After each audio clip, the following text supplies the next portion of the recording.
Hey everybody, Tim Albrick here, and thank you for listening to the YFP podcast, where each week we strive to inspire and encourage you on your path towards achieving financial freedom. This week, I welcome back Alex Barker, the founder and CEO of the Happy PharmD, to talk all things pharmacy job market, including his outlook for 2024 and beyond.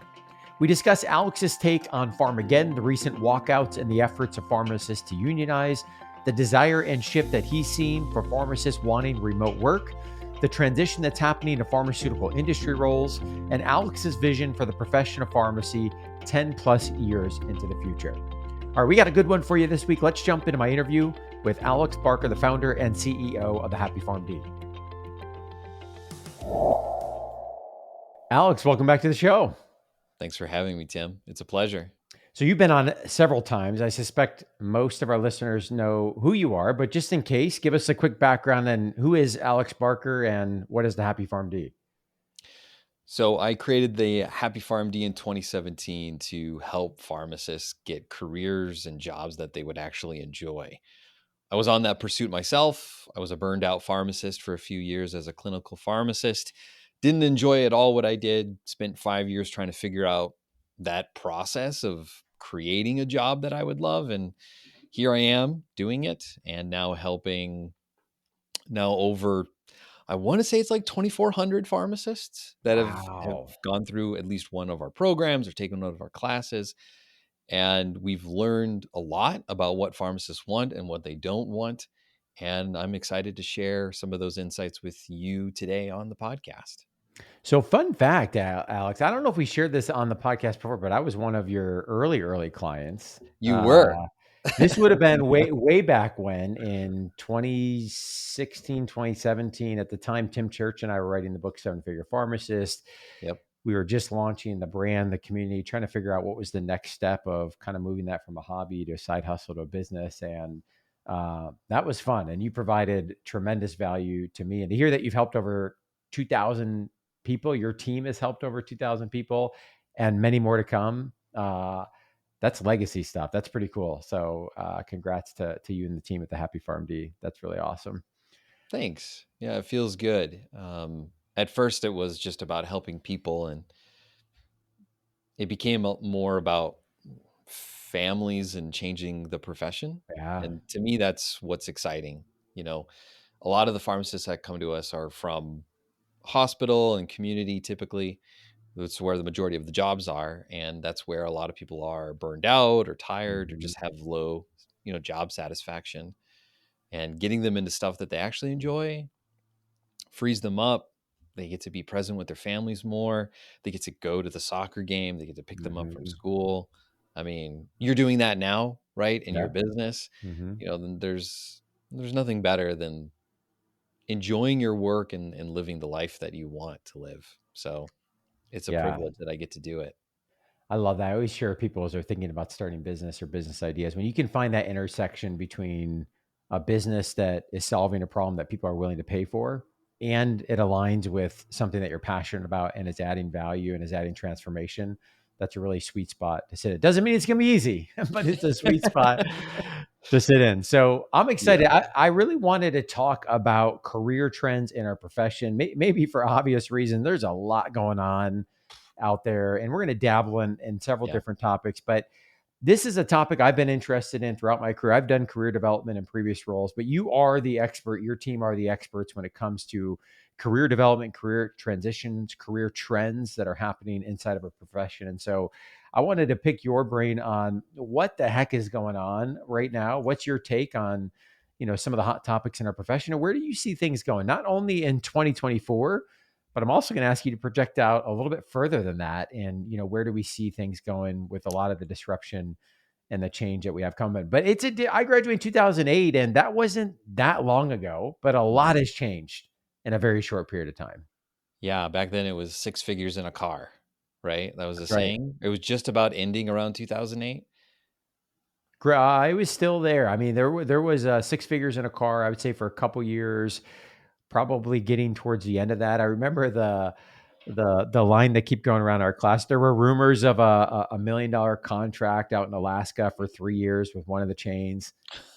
I don't know if that was true or not, but that was kind of that was the day and age that we were in.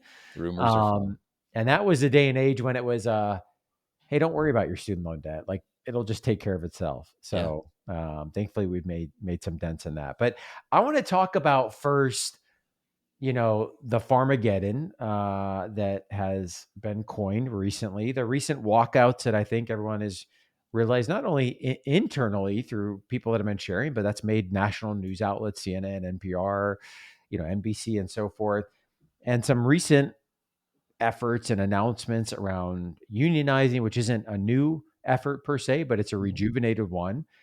And from the individual that does this work in and out, who follows these trends, who runs your own data and looks at the workforce, what do you make of this? Is it a new era that we're heading into? Is it a reaction to something that's brewing for a long time? And are we actually going to see change that comes out of this, or is it going to be more of the status quo going forward? All great questions, and I'm so glad that I get to be recorded so I can be on the record, because then I can 6 months from now I can look back and say what I was wrong about. So I think you and I know that a lot of these complaints that were sourced from the walkout, I mean, we've known about them for years. Every pharmacist kind of knows a lot of the sources of a lot of our problems, where they exist, where they are. Mhm. We don't need to go into them, but they exist. And I think this was a kind of like a reaction of the straw that broke the camel's back, right? We just got through the pandemic. Mhm. And arguably, the stress then was potentially maybe higher than it is right now. I think we're seeing a gestalt, which is one of my favorite German words, of a problem that is so complex and it involves multiple things. One of the factors that I think is newer is this new generation of pharmacists. Mhm. This new generation pharmacist is different than everyone before it because they are actively refusing to take the majority of jobs that are being offered right now. Mhm. And from big business perspectives, that's they say that there's a shortage of pharmacists right now, and they attribute that to the response of like, okay, well, we're just not able to find Yeah. pharmacists to fill like basic positions that we've had open for years. But the truth is that there are more pharmacists than what the market needs right now, just from looking at labor supply and economics. But they're not willing to take these jobs that are out there. Mhm. And we're also seeing, and I think you've heard this rumor as well, that more and more pharmacy residents are just straight up quitting their residency programs. I just spoke to one last week who just had a gut feeling this wasn't for her. This isn't what she wanted. And while I don't know if ASHP is reporting that data or talking about the residency quit rate, everyone is acknowledging that like this is getting higher and higher. So Which in our day and age, Alex, and we're dating ourselves a little bit, like that sure, was a hard, you do not do that ever, or, right? professional consequences. And so that's an Right. interesting, I don't know the data, and I don't know how that is or is not reported, but that doesn't surprise me. Um, No, and it'll be interesting to watch that trend if it continues. what I'm looking, and I know that I'm heavily biased towards like generation and thinking about the next workforce that is coming in. There's obviously a lot of work environment issues. There's a lot of reasons why the walkouts have been influenced by the decisions that a lot of these, I mean, let's be honest, it's just the retail chains that this is being the focus of. Um, the big ones. Mhm. But generationally, this new generation that's coming into the workforce is poised to change things. Um, Not to deviate too much on a topic that isn't related at all to pharmacy, but anthropology has documented research to show that generations follow a pattern. And this new generation that is coming up and entering into the workforce is the one to change things. We are going through a period of change that is similar to the time period of the Great Depression and World War II. The greatest generation is what they were called. And they lived in a world of turmoil, of uncertainty, and things that I hope that we're not going to repeat in today's age. But that generation is the same generation that's coming into the Mm. workforce. So one of my predictions is that the healthcare system is not sustainable. It will change. It has to change. But how it's going to is, I mean, totally up for debate. But the system has a lot of cracks. And I think the walkouts is just one of those symptoms, right? It's poised for change and reform.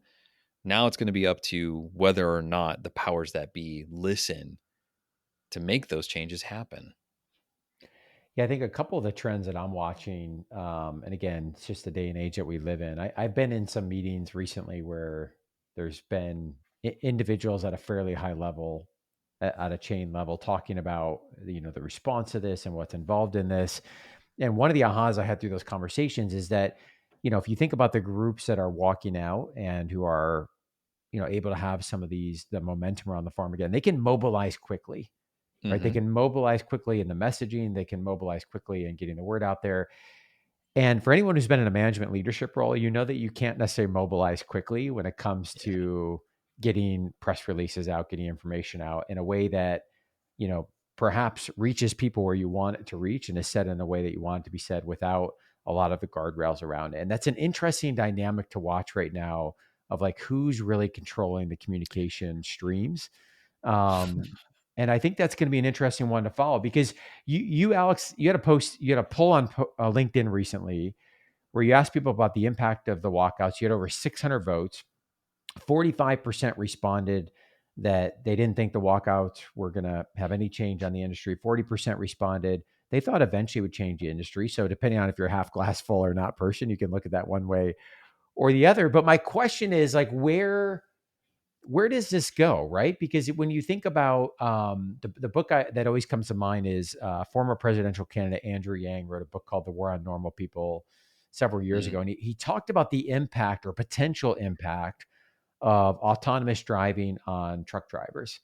And I remember hearing it at the time and thinking, wow, what a good example. And this was, 5, 6 years ago, I think I read that. What a good example for us to be thinking about in pharmacy. And the picture he paints is, a cohort, a workforce, largely middle-aged men for the most part. Some of them may have previous degrees or training, many do not. 15, 20 years into the career. And Mm-hmm. let's imagine a scenario where all of a sudden those jobs are replaced by technology. Now, there's been a lot of development since then on autonomous driving and, what's the trajectory? How fast is that going to go? But it's a really good exercise for us to think about as well in pharmacy. If we think about community retail chain pharmacy, if we fast forward 10, 15, 20 years, the pathway of automation and technology is there. Now, we may not like it or want to hear that outcome. We have state boards of pharmacies and regulatory bodies that I think are potentially going to slow that disruption. But it feels like it's a matter of it's going to happen. It's just a matter of when. Is it 10 years, 8 years, 7 years, 6 years, 3 years? Yeah. And so when we're talking about 50% of the workforce,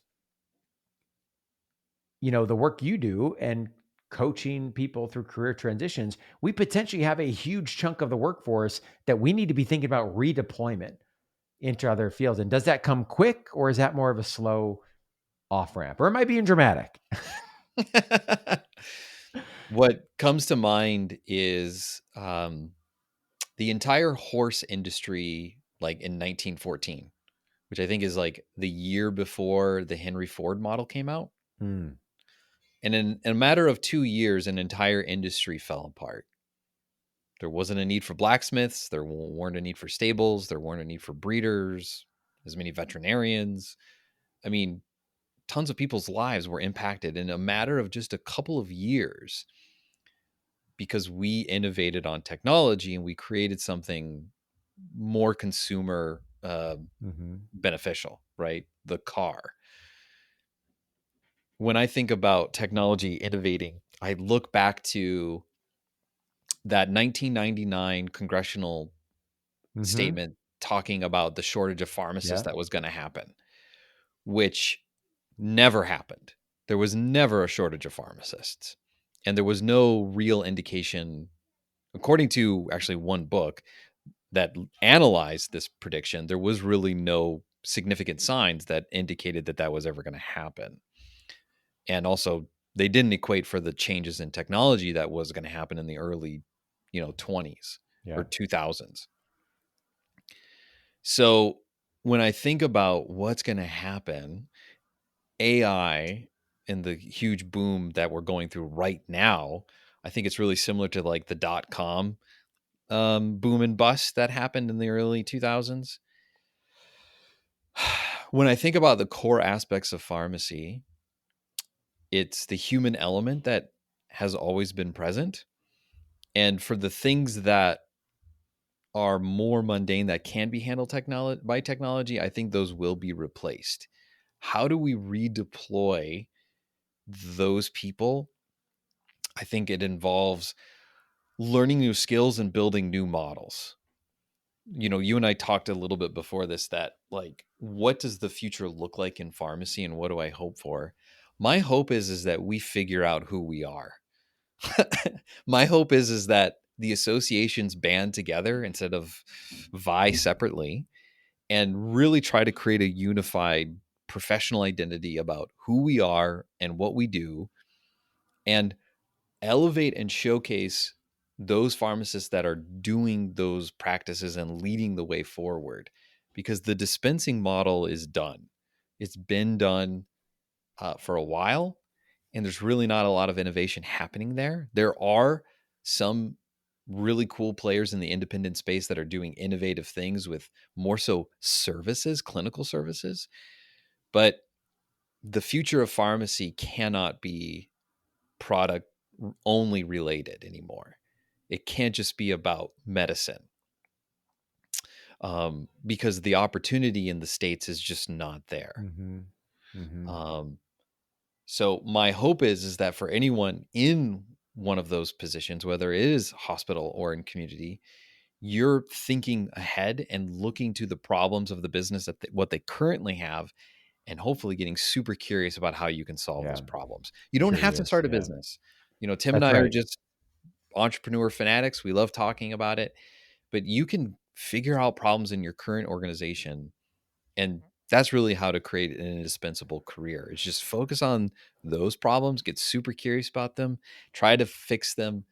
And that's how job opportunities happen. Because I mean, just one thing about AI, that created a brand new industry out of thin air. ChatGPT revolutionized everyone's access to AI and created so many jobs. And I don't see a whole lot of people in pharmacy going down that route.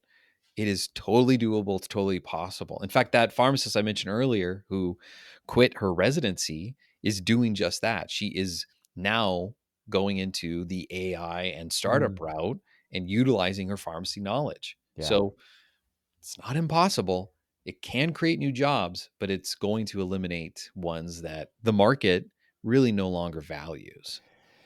Yeah, and this, what you're sharing is obviously so deeply connected to the work that we do at YFP because for someone to have the capacity to go explore other opportunities, even if that's on the back of them staying with their current employer, Hmm. let's say we know the train, we know where the train's going, but I'm going to Yeah. ride that train and kind of buy myself some time to be curious and go explore these other things.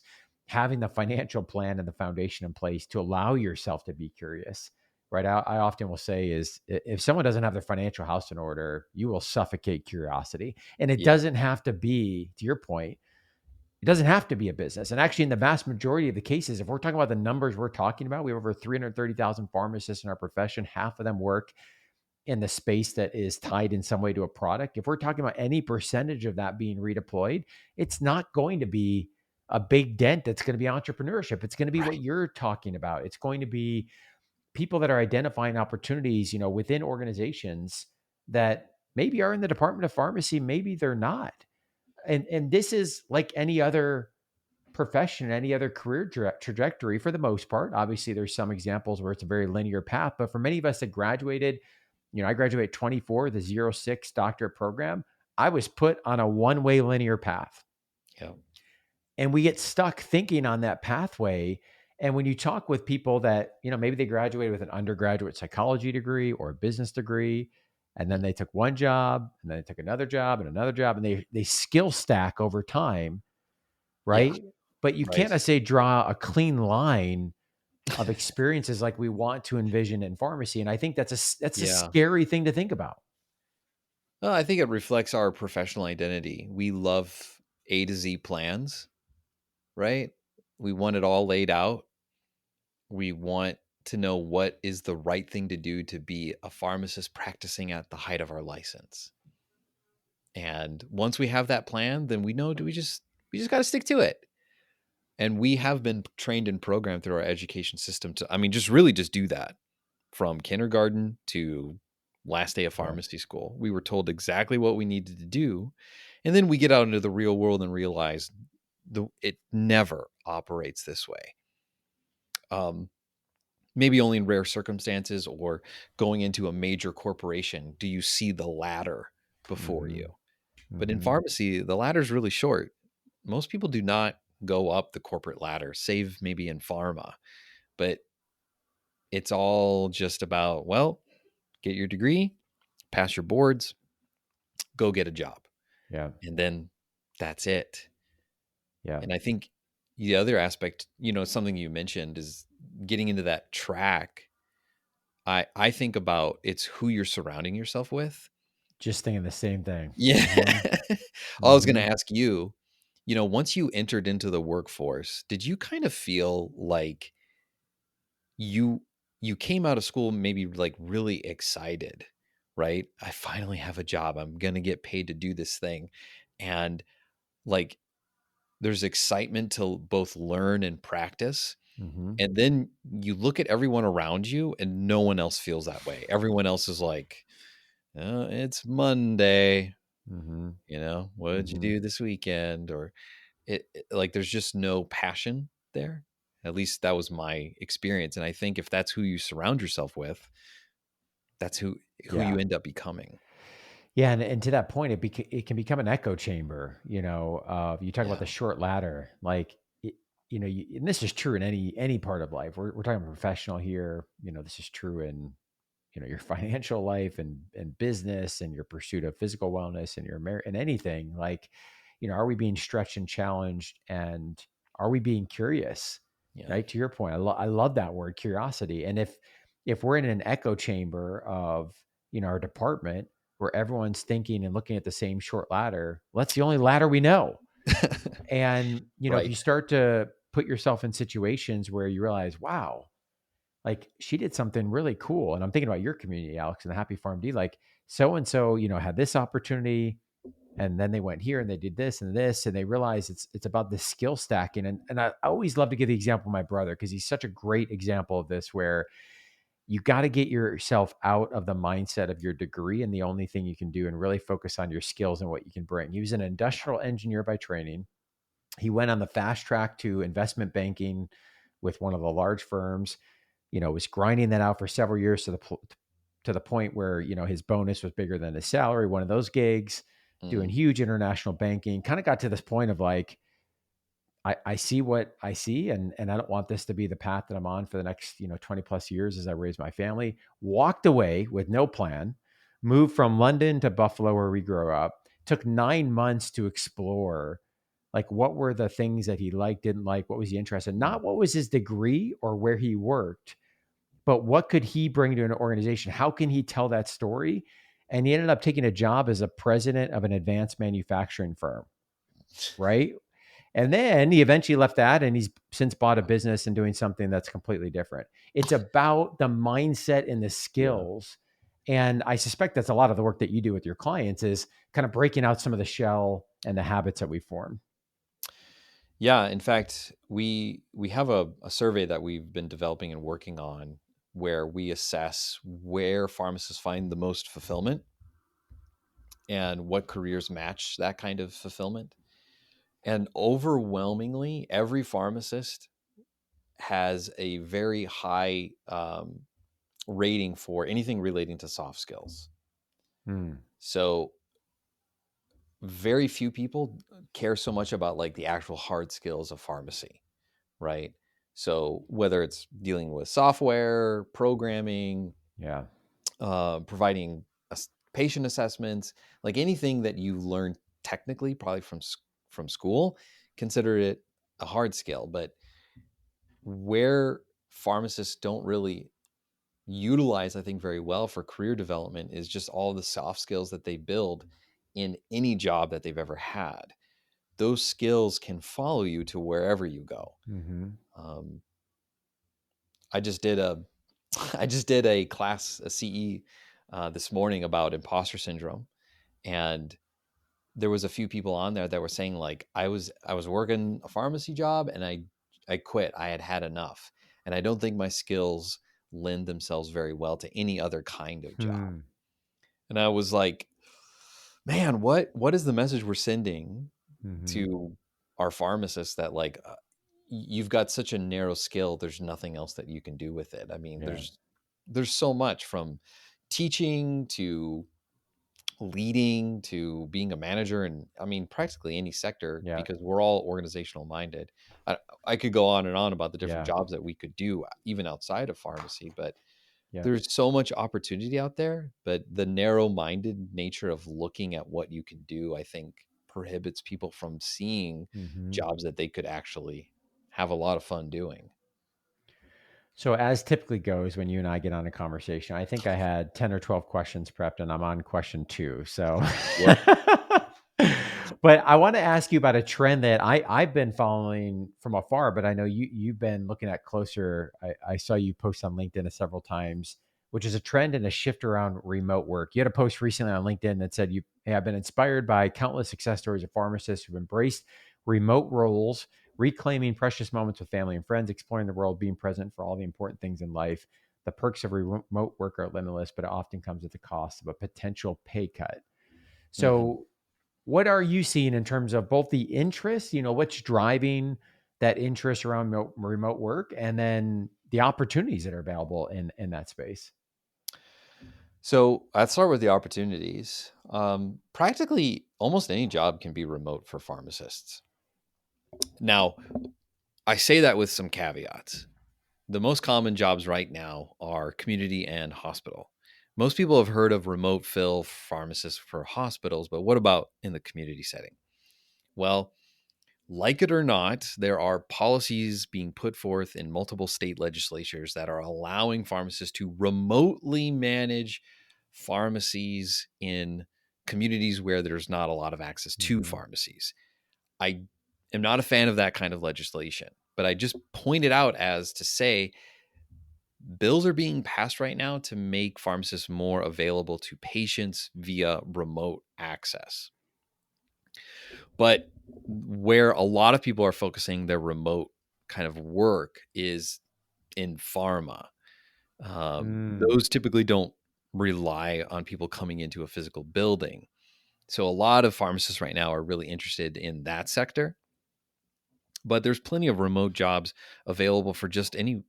I mean, right? I get alerts for our clients, and I just saw a job come in for ambulatory care pharmacist remote fill, and I was like, "Oh, not I'm not remote fill, but just a remote job." And I was like, "Yep, it's managed possible." care. Yeah. Yeah. Um, as far as what I'm seeing, I was actually shocked by that poll because I mean, I didn't look at it this morning because I mean it's hot off the press. It's still being filled out now, but I think it was like 88% of people said that they would be willing to take a pay cut to get a remote job. And I was honestly surprised by this response. But when I think about it, when I think about who pharmacists are, I mean, we're typically remote driven people. Technically, we are people that want to be present with our families. We normally have families or they're wanting to start one. This newer generation in particular is really fascinated by location independence. They're fans of technology, so they're willing to adopt it into their lives. They don't necessarily want to be in a location where there's other people all the time. There's definitely there's reasons not to pursue remote work, especially for any relationally minded people that thrive being around other Mm-hmm. people. Um, but yeah, right now it's kind of overwhelming. I made that post and I got a lot of messages to respond to from people saying, "Okay, you talked about it. Where are they? I've been looking for a job and I want to get one." Yeah. So it's been interesting to see, but I suppose I shouldn't really be surprised by it. Yeah, and I'm glad you brought up industry because that's a trend that I've been watching as well. That makes sense, the connection to remote work. I actually talked with an industry fellow recently who was thinking about geohacking to, technically, like they're not supposed to work remote, but they only have to come in the office about 4 times a year, and usually Mm. it's 24 hours notice. She's just like, well, four flights a year, and I can, have a Boston salary without living in Boston, right? Mhm. But this is a trend I've been watching. The data from the workforce still shows this as a fairly small percentage of the workforce, but it feels like the dialogue around it is a lot bigger. I've talked with several pharmacists in the last year, people that have gone from PGY1, PGY2, critical care, hemonc, specialty roles. Sometimes it was from the pandemic that burned them out. Yep. Others that were just looking for other opportunities. And there's a shift that's happening to industry. Yes. And I'm curious to hear, one, are you seeing the same? And then two, what's driving that? Is it burnout? Is it, typically industry roles come with higher compensation packages, perhaps more volatility, something we're probably not talking enough about. Yeah. But what are you seeing as some of the drivers of this shift? And is that a shift you're seeing? Oh yeah, totally. Pharma is the new sexy career to pursue. I just spoke with a professor. I won't say which school, but I spoke with them about what are students saying they want for preceptors, Mm-hmm. like what kind of rotations. And she said it's always pharma. That's what they want. They don't want clinical anymore. They don't want community. They get disappointed when they get in a hospital. They want to see pharma jobs. And I think the truth of the matter is that the pharma market isn't ready for this. There isn't a demand there. There's a demand on the pharmacist side. There's a demand from our profession to get more involved, which I think hasn't been present for the majority of our profession. When I graduated, and I think you can attest to this, we're getting old, Tim. It just hit me when I graduated pharmacy school. The dogma of the time was that you were a bad guy if you went to pharma. You're just in it for the money. You're working for the bad guys. You need to be a pharmacist. You need to be a clinician because then you're doing what's right for the patient, not what's right for the company. Well, that is almost completely gone. I haven't heard that from a I've noticed student the once same. or Mm-hmm. anything like it. Everyone wants to get into it because of the potential for remote work, the potential for work life balance, the potential to just get away from the public. This is a newer one that at first I was a little bit surprised by, but for those that are burned out, it makes a lot of sense. Mm-hmm. You're not having to deal with angry customers all the time, coming at you with any sort of array of problems or anger issues that you cannot predict. It's tiring to work with the public. And so they see the potential to work in pharma as a way of escaping, I think, a lot of those things. But it's not all, sunshine and rainbows in pharma. Um, there's less job security that's there. You're Mm-hmm. more likely to be let go due to industry changes, market changes. You are more likely to be there.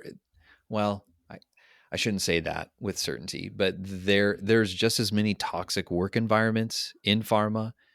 There is more job satisfaction by comparison. If you just look for one, like job satisfaction rates between pharma and just typical pharmacy, Mm-hmm. but burnout is still present. So while I know that the opportunity is there, and frankly, like it's so easy from my perspective to just get started in doing side gigs in pharma, that you can make some extra cash doing those things.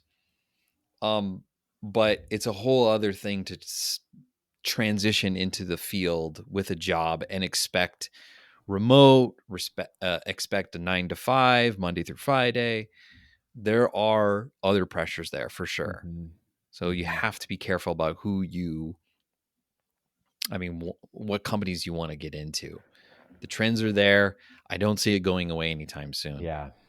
Yeah, and I've come to appreciate you. You know this better than I, Alex, because you guys work in this more. But I've got a longitudinal API student right now on an Mm. entrepreneurship rotation with us. That's looking at biopharmaceutical industry fellowships programs, and just hearing about all the different spaces within Mm-hmm. pharmaceutical industry. I think, in my mind, I'm not speaking for others, tend to paint this broad brush of, industry, just like we do in chain and hospital and ambulatory care and academia. But really there's layers and details and segments and, Yes. MSL roles versus other, regulatory roles. And so much to learn about. It's probably not just fit with pharma, but what is the fit with the specific areas of interest? And from a career placement standpoint, I would think that's a really important piece to understand to then determine your path for networking and opportunities. Right. A lot of people think pharma is just one path, but we've identified, I think, like 8 different sectors. And within each sector, there's like 8 to 15 different kinds of jobs that Yeah. pharmacists can do. Some more popular than others. Obviously, clinical medical affairs is way more popular than things like R&D and biotech, but Hmm. it's still possible. One of our coaches went from retail chain manager to getting into biotech and helping out with operations. So like Hmm. there's endless possibilities, but it's a totally different market. It's Yeah. not patient care, which is like, love it or hate it, it's our bread and butter as a Hmm. profession. Yeah. So it does take a leap to get Yeah. into it. Yeah, and I think another side conversation that we can have and save for another day is, so much of the opportunity for our profession does stem, whether we like it or not, from the public and others' perception of who Yeah. we are and what we do. Yep. And, I don't think the lay public would necessarily associate a pharmacist role with being into industry. So that this goes back an interesting discussion when we think about like redeployment of our workforce. There's some sub discussions in there that are really interesting to me of, well, how does that impact the public's perception of who we are and other healthcare professionals' perception of who we are? Because right now we may not necessarily like what the perception is, but people largely associate a pharmacist with doing one or two types of things. And we're now starting to splice that pie chart a little bit further, which is interesting. I think it's exciting, but also presents maybe some challenges around communicating who we are and what we do. And then how do we educate this pathway that could go in 30 different directions? Right now, we educate it to go really in one or two directions for the most part. I hear a lot of talks about this kind of thing, like within associations mainly, maybe a little bit in academia, but I think we don't really understand how the market is influencing us. I think the the people in charge of pharmacy, I think for a time they thought, if we just increase our level of education, people will respect us. But hindsight's 2020, and I think it revealed that the market didn't care. The job market didn't care. The public didn't care about this demand. They weren't telling the powers or regulation or government bodies, pharmacists need more education. They need to get doctorates in order to do what they can do. And we're still recoiling from that decision to increase our education, but the job market and the jobs available don't demand that higher level of education. So when I think about how we influence the public, I think we put a lot of heavy burdens on ourselves as a profession to try to maintain and Mm. cross the line when we aren't even looking at the low-hanging fruit. So I, I've publicly said this in a few different places, and there isn't a whole lot of movement yet because I don't have the time. But if I was to predict, and if everything goes right, Tim, and I'm able to do this, I would want to create media that positively influences what pharmacists can do. And I don't mean cheesy patient stories or pharmacist stories about how they can Stock save a images. person's life, you know? And those are good. They're good. But like we need a Hallmark movie about a pharmacist falling in love. We need a Is there a producer of Hallmark that's listening to the show? We'll maybe. find out. Yeah. I hope. We need a Breaking Bad story about a pharmacist who has a tragic backstory to him, and he goes into the pharmacy, does what he can for the community, and at night he's like a vigilante busting up drug rings. We need video games that showcase what we can do. I don't know what it is exactly, but we need to influence the public much differently about who we are and what we're capable of, because until the public gets it, they're not going to go along with this idea of, oh, I need to schedule an appointment with a pharmacist and I need to pay a pharmacist to do something for me, when for decades, if not well over a century or two, it's been free to talk to us. Yeah. You can't just undo that because we now have a doctorate. It is going to take decades, if not centuries, to get people to see that we're different. We can do things. We can change people's lives. We can Mhm. save people's lives with what we do, but we're not going to just make it happen if we just make the service. So that's my Hallmark movie pitch. I love it. I love it. Well, speaking of Hallmark movie pitches, maybe we'll have it in time for the time frame of my next question, which is 10 Yes. years from now. So, Yeah. your vision of our profession in 2033. And let me give some background statistics to kind of frame where we've been Mm, starting in 2013 to 2023, and then I'll ask where you think we may be in 2033. mhm, So 2013, we had a little over 60,000, 62,000 that were enrolled in a PharmD program. The median debt load of a pharmacy graduate was $130,000, and median salary was around $116,000. In 2023, fast forward 10 years, actually, some of this is 2022 data.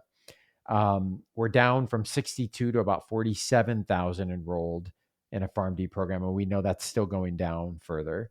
mhm, Median debt load is 158,000, up from 130. And then finally, we're seeing the average pharmacist salary is up from about 116 to 129, and we know there's some limitations with BLS data, but we'll use that for the sake of the conversation. yeah, And then if we draw the pie chart right now using the workforce survey data we have from 2022, if you combine those that are working in independent pharmacy, mass merchandise, or chain, et cetera, that's about 50% of our profession. About a quarter, 24%, are an inpatient hospital health system practice. And then the remaining 25% is a spattering of all different types, managed care, mhm, infusion, academia, ambulatory care, et cetera.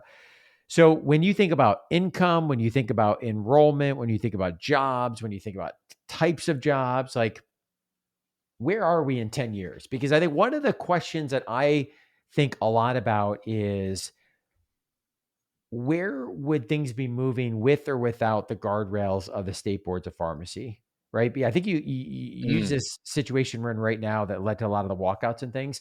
The state board of pharmacy response has been, largely speaking, very pro pharmacist. Um, yeah. Obviously, technology, automation, for-profit companies, all that perhaps would be moving much faster if it weren't for that. So I'm just curious, where in 10 years do you see us going as a profession? I can't wait for 10 years when I listen to this and I go, "Oh, Alex. Oh, Alex, if you only knew." Um, so I'll lay out my biases. I try to be more optimistic than pessimistic. Um, I believe innovation is a great thing, but it's not without its casualties. And I have a lot of half-baked theories. So some of this is going to come across as like, where's that coming from? I think in 10 years time, it's 2023, almost 2020, or I'm sorry, 2020 or 2034. Yeah. I think what will happen is PBMs are going to get a lot more pressure put on them from lawmakers and the public. I don't know if they'll still exist by then. We are the only nation in the world, I believe, that uses this model, and it's a broken, unsustainable model. It's already starting to get some pressure put on it from a few different places, but these organizations have a lot of money. So they're not going to go down without kicking and screaming.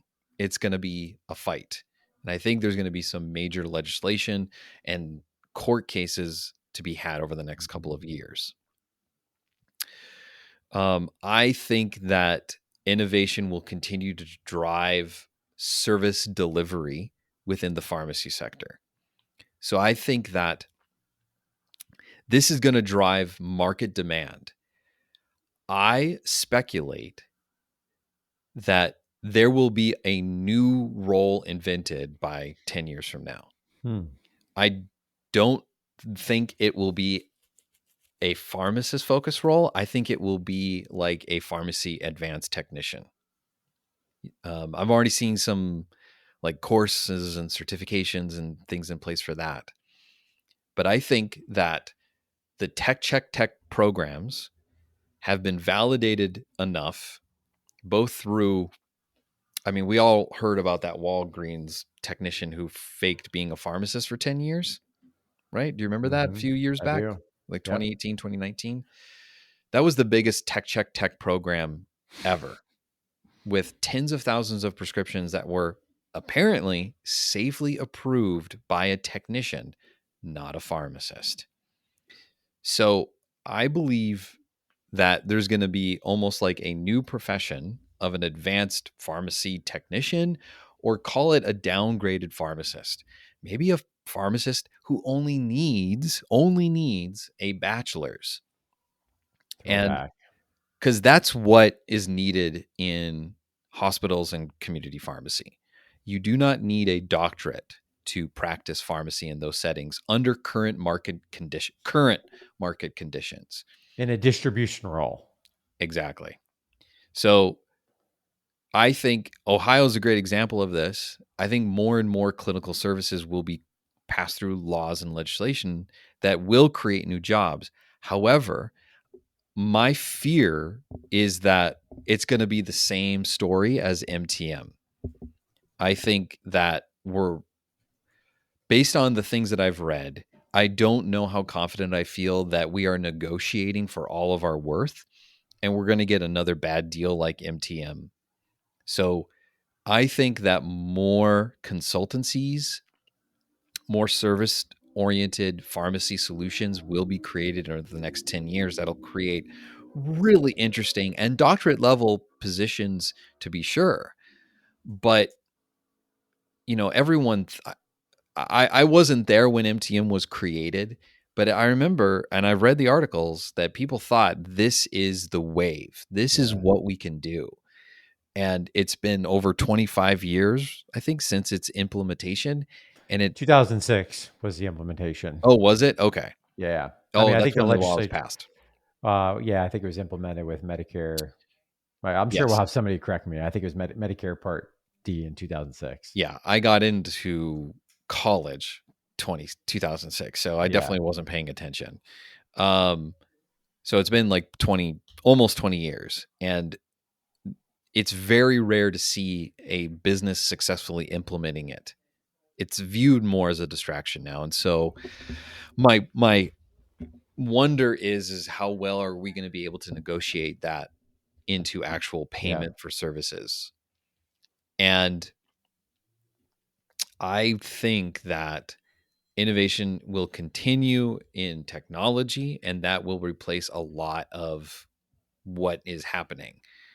I optimistically am hoping for pharmacies to be more like clinics, almost as in a step down from urgent care, but like this is the first place you go to with a problem or a question. And there could be some sort of billing process that could be developed through there. And really, how these things can be profitable is both through services, but then also all of the front end stuff, all of the stuff that actually makes pharmacies money today, which is not prescriptions. That's Hmm. the loss leader and has been now for well over a decade. I think that's only going to continue unless PBM's power is somehow supplanted. But for what stands in its place, you're talking, oh my gosh, think about the amount of time and reform is going to be in place for something like that. And to the final point, which was about students, Mm-hmm. I really don't think that pharmacy is going to bounce back in the next 5 to 10 years in terms of interest, unless something significant happens from some sort of marketing perspective. Because right now, everyone in forums and online space is making it really clear that the money, the salary, the 6-figure job, which is like the new sexy thing. I don't know if you pay attention to that at all, but like, there's this whole trend right now of people saying like, oh, they don't even want to date someone unless they make 6 figures. Oh, geez. Right. Um, yeah, I'm so glad I'm not dating. But people are making it really clear, like, hey, the salary's great, but it's not worth it. The debt, the workload, the stress, and this new generation, like we talked about earlier, is just not willing to take that. They're not willing to risk it to get the money, but potentially like hate their jobs and their lives. So I think interest is going to decrease, which in turn, of course, means increases the salary for us, increases the demand for us from companies. But with innovation technology, I don't know how it's all going to balance out. Those are some of my predictions. Some Yeah. hopeful, some not so hopeful.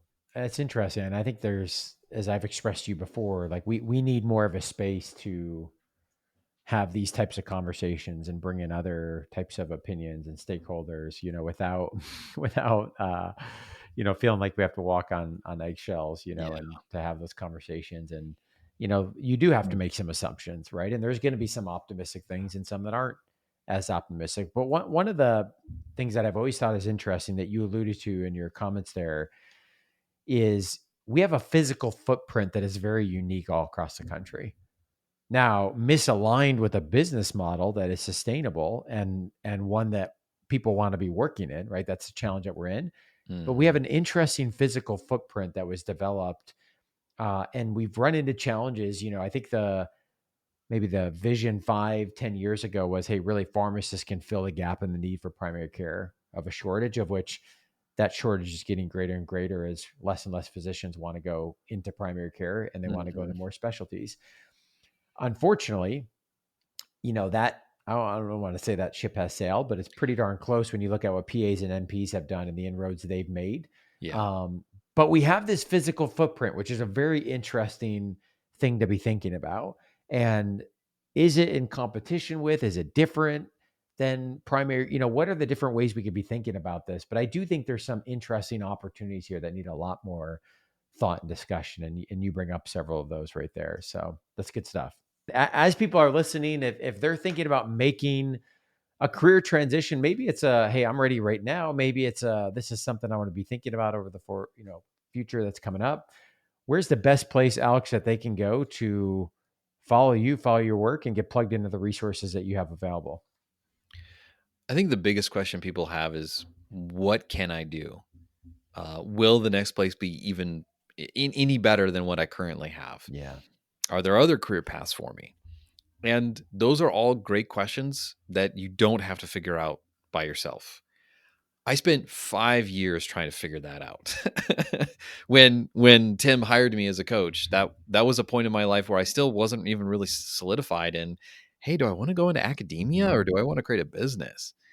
And that takes a lot of time and effort on your part. One of the things that can really benefit you is talking to someone who is an expert on career development and getting a perspective that is outside of you with someone who knows and understands pharmacy. What I would encourage you to do is to go to our website, thehappypharmd.com. I'm sure we'll have a link in the show notes, Yep. and talk with one of our career advisors. We have 2 of them on staff with us, Eric and Tamar, and they've talked with literally hundreds and hundreds of pharmacists.